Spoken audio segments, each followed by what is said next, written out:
Do you actually need story structure to make a good movie? Well, the answer is technically no. Cinema is an art form, and good art is subjective. But if you want to make art that impacts a large audience, you need good structure. If you want to make characters that connect with people, you need good structure. And if you want your stories to actually say something, you need good structure. But then why do many writers view story structure as a burden or reject the concept entirely? Well, this is mainly because of how structure is taught. Books like Save the Cat and The Hero with a Thousand Faces are often cited in ways that make story structure feel like a set of commandments. Thou shalt make your characters likable by page 5. Thou shalt not introduce the B story before page 30. Thou shalt kill any mentor figures present in the narrative by page 80, so that the protagonist has something to feel bad about. Hyper-specific page counts and recommendations like this can be useful for new writers, but they often make a narrative feel formulaic. Additionally, writers that follow these commandments tend to value plot over everything else in their narrative, making their story feel soulless. See, at the heart of any good narrative is character. The external plot only matters if it incites meaningful change within your primary or secondary characters, and this is what a lot of lessons on this subject tend to forget. Structure matters not because of how it shapes the plot, but because of how it allows the story to shape the characters. That's why today, we'll be looking at a model called the Hero's Two Journeys that helps map out how character arcs should intertwine with a narrative's progression. I love this structure because it breaks down a story into manageable chunks, highlighting turning points that move the plot and character forward simultaneously.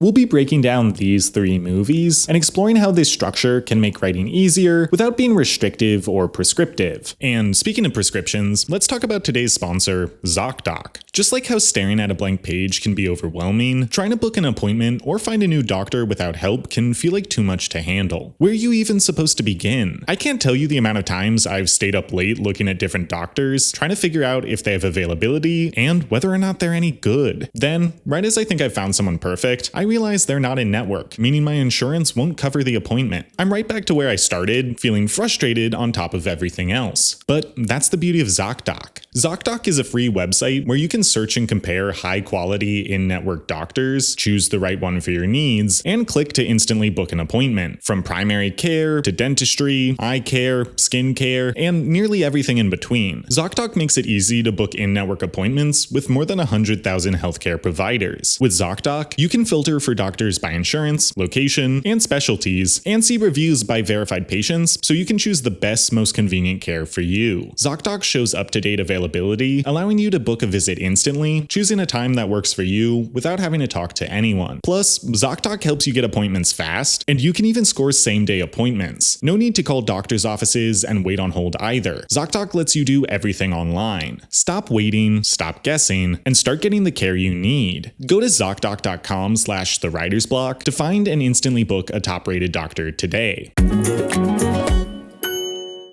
The Hero's Two Journeys can be broken down into 6 stages and 5 key turning points. Each stage represents the current direction of the narrative, and the turning points are specific moments that redirect where the story is going. The reason it's called the Hero's Two Journeys is because each of the 6 stages represents progress for both the main plot and the arc of the main character. The last thing you need to know before we get started is that at the heart of any narrative with a character arc is the lie we choose to believe and the truth we need to learn. In something like Crazy Rich Asians, the main character believes that she needs the approval of her boyfriend's rich family. I mean, his parents can't not like me, right? The truth she has to learn is that their opinions don't matter, and she gets to define her own worth. I'm not leaving because I'm scared.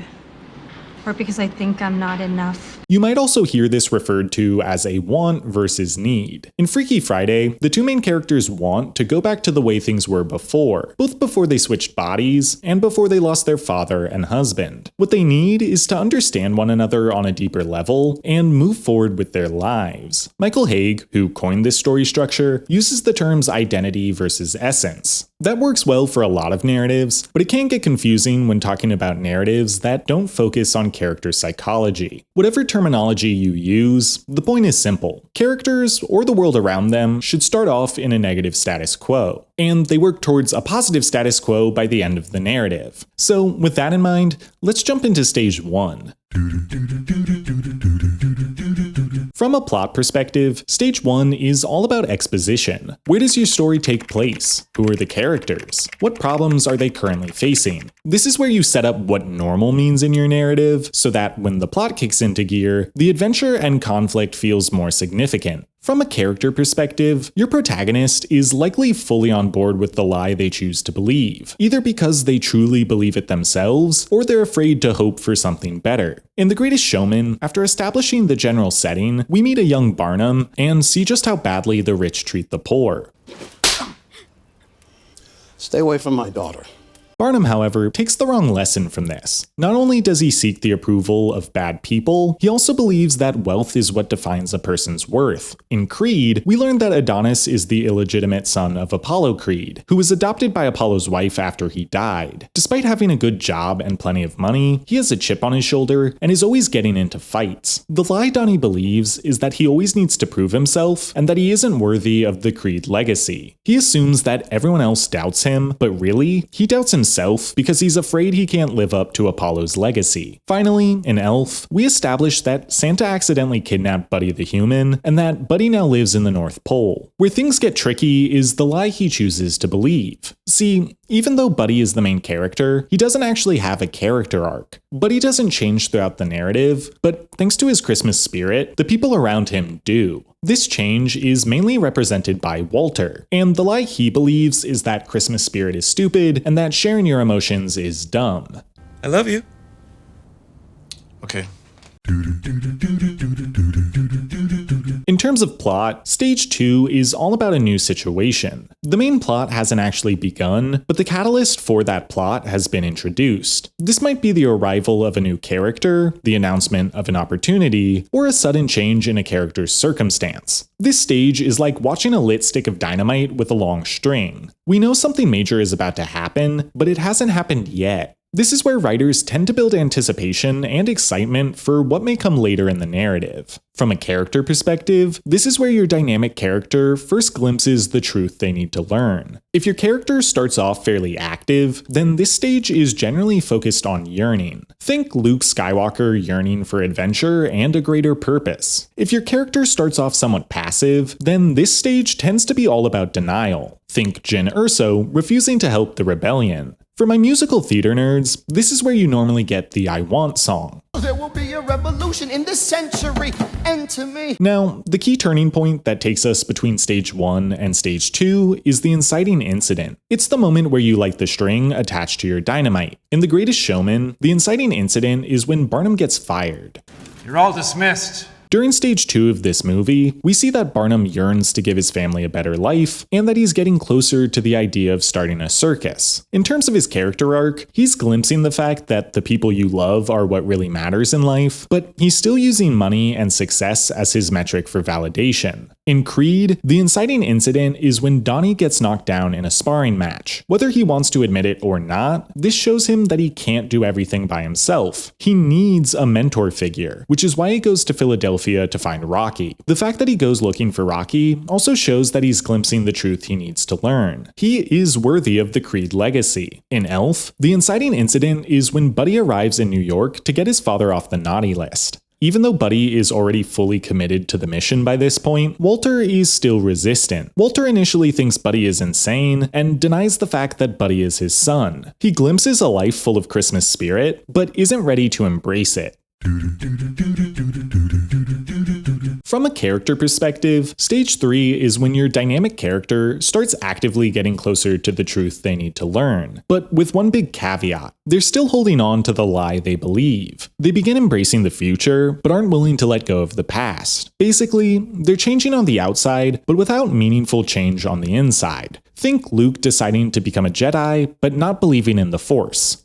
With the blast shield down, I can't even see. How am I supposed to fight? Or Jyn Erso helping the rebels, but only because she has no other options. Because of this contrast between internal and external development, Stage 3 tends to be more focused on the external conflict. This is where your story kicks into gear. The adventure or conflict has officially begun, and your characters are pursuing their objective. For this reason, Stage 3 is often where you deliver on the promise of the premise. Essentially, a lot of the stuff you would put in a trailer or that you would write about on a DVD case should happen in this section. This is also why you commonly get montages at the end of Stage 3. If your movie is about characters that get superpowers, this is a great time to show off the impressive or even mundane things they do with them. The key turning point that leads into Stage 3 is known as the Act 1 break, or the break into Act 2. Basically, it's the moment your character commits to going on some sort of journey or engaging in some sort of conflict. They don't have to do so willingly, but from this moment forward, they're fundamentally linked with the narrative's main objective. In The Greatest Showman, the Act 1 break is the musical number Come Alive. This is the first time Barnum and his circus perform, and from here on out, he is fully committed to becoming... Throughout Stage 3, we watch the circus become more and more successful, and see Barnum's family become happier than ever before. Barnum is starting to succeed at making his loved ones happy, but he still believes that money and approval is what really matters. I just want her to be proud of who she is, of her family. She is proud. In Creed, the Act 1 break is when Rocky agrees to train Adonis. Plus, if you train me, ain't nobody around here knows me. We can fly under the radar. In this stage, Donnie is actively working to prove himself as a boxer, but he's still intimidated by his father's legacy. This is why he doesn't fight under the name Creed, even though it would bring him more money and more fights. And with regards to the promise of the premise, this is where you get the first legitimate Rocky-style montage. In Elf, the Act 1 break is when Walter learns that Buddy really is his son. It's a boy. Buddy's your son. And reluctantly agrees to let him stay with his family. I am not going to tuck you in. Despite his reluctance, Walter begins to grow closer with Buddy, but he's still trying to make Buddy more like him rather than the other way around. You should think about, getting rid of the costume. In Stage 4, your plot should get shaken up with complications and higher stakes. Sometimes, this means your conflict stays mostly the same, but with added intensity. You thought you had 6 weeks to complete your mission, but now you only have 7 days. Other times, your conflict gains a new source or changes directions. You thought you were going to Alderaan, but now you're stuck on the Death Star and have to save a princess. In terms of character arc, your protagonist is still trying to achieve the same goal, but now they want the goal for a different reason. If any of you like books or movies with the fake dating trope, this is when the characters start to like each other for real. Now, even more important than Stage 4 itself is the key turning point that leads into it. Your midpoint is the transition between the first and second half of your narrative. Normally, it's when your character goes from passively reacting to the main plot to actively overcoming it. In a horror movie, this would be when the characters come up with a plan to fight back against the antagonist instead of just hiding from them. If your movie is more than 90 minutes, your midpoint is the most important turning point in your narrative. It is the backbone of your story, and if you ever watched a movie and thought, man, this pacing is awful, it probably lacked a strong midpoint. Good movies create a strong midpoint that keeps things fresh, making the second hour to 90 minutes feel just as engaging as the first. In The Greatest Showman, the midpoint is when Jenny performs Never Enough. Barnum's circus is incredibly successful, and his family has more money than they could ever dream of. But just like Jenny's song, it's not enough for Barnum. It's at this moment that Barnum fully commits to pursuing highbrow art rather than entertainment. During this stage, he begins to neglect the circus and overleverages himself touring with Jenny. As a result, his relationships with family and friends begins to worsen. He's never been closer to the things he's always wanted, but has never been farther from the things he truly needs. In Creed, the midpoint is when Donnie agrees to fight the champion using his father's last name. He is now actively committing to the Creed legacy, but he still has a great deal of fear and doubt. He's willing to use the Creed name, but doesn't know if he truly deserves it. In Elf, the midpoint is when Buddy helps Michael win a snowball fight. This might seem a bit weird since it doesn't actually involve Walter, but it's what leads to Walter eventually changing for the better. This is the first moment that Buddy is doing something objectively positive for Walter's family. Before, Michael felt about Buddy the same way that Walter did. But when Buddy saves Michael from the ambush, Michael embraces Buddy as a big brother. From here, Buddy becomes more and more ingrained in Walter's family, and family is what prompts Walter to change for the better.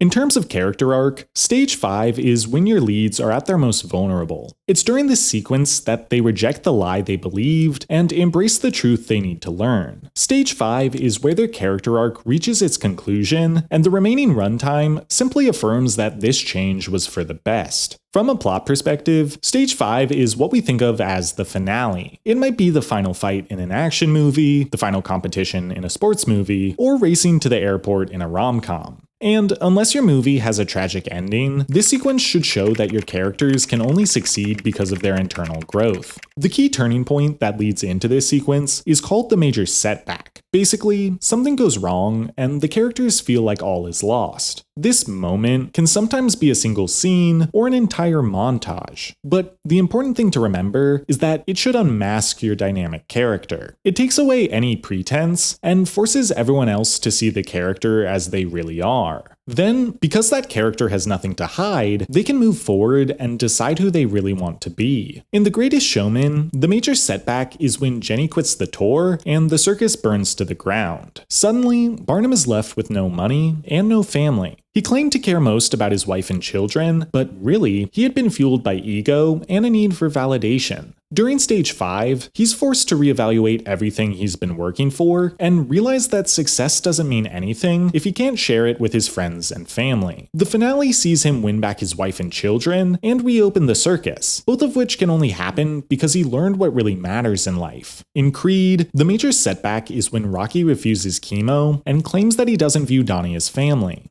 I am to you just an old trainer. We're not a real family. Externally, this is a setback because Donnie needs Rocky to train him for the upcoming fight. Internally, though, it's even more significant. The main thing that scares Donnie is the idea that people he cares about don't care about him, and that he isn't a real Creed. By telling Donnie they aren't family, Rocky is confirming both these fears. He's telling Donnie that their relationship is one-sided, and that Rocky doesn't view Donnie like he viewed Apollo. It's a major psychological blow that leaves Donnie with nothing. But with nothing left to lose, he's finally able to choose for himself who he wants to be. During Stage 5, Donnie stops focusing on if others care about him and starts focusing on who he cares about. He wants to be a part of Rocky's life. He wants to be with Bianca. He wants to be a champion. He actively embraces who he wants to be rather than running from his legacy. In Elf, the low point is when Buddy runs away from home. I don't belong here. I don't belong anywhere. When Michael tells Walter that Buddy is missing, Walter has to explicitly choose between his work and his family, between corporate greed and the Christmas spirit. Opioids. He loses what he thought he wanted so that he can save the thing he needs. I don't want you to leave. Stage 6 is usually the shortest because it's where you resolve the conflict, and without conflict, there's not much reason for a movie to continue. By now, your character's arc should be complete, and the last few scenes should focus on the external and internal aftermath. Basically, you need to answer two questions. Did they succeed in their mission, and did they become the person they needed to be? If the answer is yes and yes, you have a traditional happy ending. If the answer is yes and no, then your movie is a tragedy. If the answer is no and yes, you have a bittersweet narrative. And if the answer is no and no, then you have a bad story. The key turning point for this section is the climax, the moment of greatest tension that decides how the plot will conclude. Generally, this is where your character makes one last decision that shows whether or not they truly learn their lesson. Think about every single Indiana Jones movie where he lets go of the treasure in order to save himself or the people he cares about. Regardless of if they make the right decision, this is the moment that seals their fate. In The Greatest Showman, the climax is when he leaves the circus to Zac Efron so that he can spend time with his family. This earns him a happy ending where he's financially successful, but also prioritizes what really matters in life. In Creed, the climax is when Donnie goes the distance in the final fight. Even though he doesn't win the match, this moment earns him something more valuable, the confidence that he is worthy of the Creed legacy and a legacy all his own. Finally, in Elf, the climax is when Walter sings. This proves to the audience and his family that he really has changed and that he has embraced the Christmas spirit. This moment earns him a happy life with his old family and new son, as well as a successful career in publishing. What I love about this specific story structure is that it focuses on what really matters. Just about every good story, regardless of subject matter, is about learning a lesson and undergoing change. So just about every good story can be understood using this structure. Christopher Nolan makes nonlinear movies that are often focused on external conflicts, but everything mentioned in this video still applies to his work. Movies like Sinners, which are built around 2-act structure, can still be subdivided into these 6 parts, even if the proportions aren't the same as more formulaic movies. And if using any sort of structure to plan your story doesn't work for you, that's fine. But if you write a good movie, regardless of how you got there, there's a good chance your movie falls into this structure as well. With that in mind, if you want to comment a movie or book you think doesn't follow this structure, I'd love to chat with you guys about it and see whether or not you're right. I'm Dylan, and this has been The Writer's Block.